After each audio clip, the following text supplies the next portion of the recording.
Welcome back, or welcome if you've never been here before. So listen, I'm going to kind of start at the very beginning, all right? So when I say at the very beginning, here's what I'm talking about. Here's where I'm starting. So this is for all you that maybe you're not even in the industry yet. You might not be licensed in real estate. That's who I want to talk to today. Why? Because the topic is, should I get my real estate license?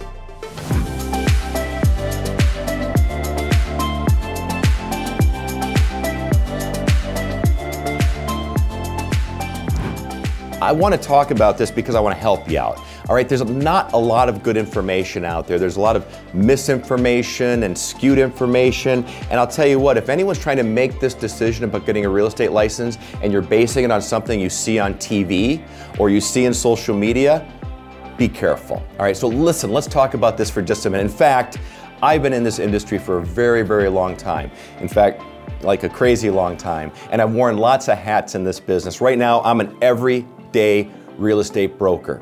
All right, I happen to work around the most successful residential agents in the marketplace. Now again, guys, we're talking about people that are making crazy serious money here, okay? When we talk about six figures, it's not six figures, we're talking deep six figures, sometimes seven figures. So we're talking serious money. Now that's the reason many people say, oh my goodness, look at the way these people make money. I should go get my real estate license. Whoa, stop everything. Stop everything, okay? It's not that easy. Now, I'm not here to just sit and bark about this idea that, oh, real estate's really tough, it's really hard, but please understand this. Understand this before you sign up for the real estate class. In that real estate class, 95% of those participants are never going to make any money in real estate. Now, is there anything wrong with going and getting your license or having a real estate license as a backup plan? No, there's nothing wrong with it. It's a fine thing to do. In fact, in my family, I encourage my kids, once they graduated high school, to go get their real estate license. I mean, get their real estate license the moment they graduated high school, before they went to college, as a backup plan. And a couple of my kids did that. In fact, two of those kids that did that work with me today. In fact, that's what makes my work really enjoyable every single day. They went to college, they got their degree, but they said, you know what? I'm going to go ahead and I'm going to practice real estate. They had their real estate license for 4 years already before they jumped into business. So the idea of having it, having that credential, having that in your back pocket, not a bad idea, but that's not what I'm talking about today. What I'm talking about today is going out there saying, I'm gonna go be a real estate agent and I'm gonna kill it, man. I'm gonna make so much money. Look at all these people, they just list a house, they make all this money. That's where I want to put the brakes on this thing right now, okay? So a couple things. First of all, you better love real estate. Honestly, you better have a passion for it. It's just like anything else, right? That cliche that, well, if you love it, then it'll all come easy, you'll make lots of money. Now, I'm not saying that you need to wake up every single morning and just be absolutely consumed with real estate. However, those who are most successful in real estate often do have an inherent passion. In fact, I did. I got licensed when I was really young. I don't know, 18, 19 years old. I think I moved to Illinois and I got my real estate license. I ended up working in marketing and advertising, and I came back around to real estate many years later as an investor and then as a broker. So I've always had this deep thing inside of me for real estate. This is important. You gotta feel it. You gotta kind of want it.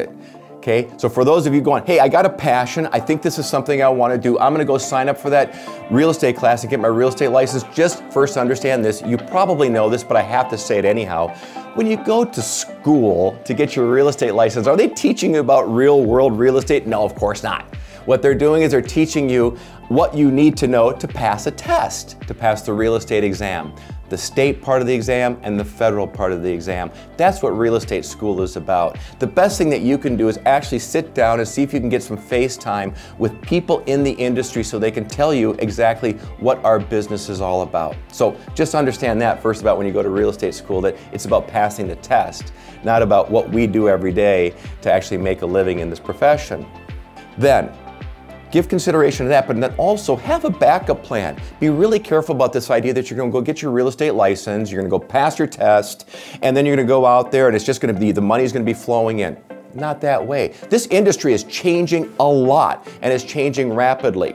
So back in the day, 10, 20, 30 plus years ago, people would go get their real estate license and they would go out and they would practice real estate. What would they do? They would reach out to what's called your sphere group, or your sphere of influence, the people you know. And you go out there and go, hey Mary, hey neighbor, if you ever want to sell your house or buy a house, let me know, I'm happy to help you. And they would work with their sphere of influence, and they would be this lone real estate agent building their own little business and going out there and trying to create a business of success.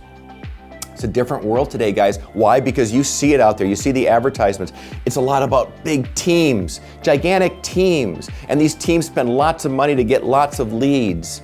So when you're giving consideration to this, be thinking about, do I want to join a team? Maybe I can get some good mentoring by being part of that team. We run a team here, but in commercial real estate, it's always been a team-based business more than a solo-based agent-type business.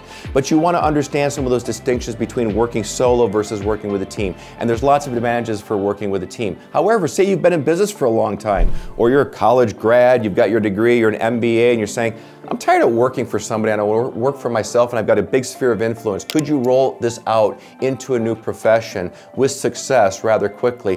Quite possibly you could. So listen, this is the starting point on should I get my real estate license. Check online classes, check in-person classes. I like in-person myself. I think there's a lot of advantages to being able to sit down, be disciplined, go in there and get educated with somebody standing up in front of you who's been in the industry a long time, because they're going to throw out some certain things, certain bits of knowledge, those little nuggets along the way that can really help us out. So this is the very beginning. I hope this helps you guys. Listen, if you want to track me down, I'm Market Results Commercial. ResultsCommercial.com is our website. Please check it out. Certainly subscribe to our channel. I hope you do. And I hope as you kind of peruse through our content, you'll see like, wow, these guys really are kind of covering it from the very simple to the most advanced topics out there. So once again, I appreciate you being with me. Thanks so much.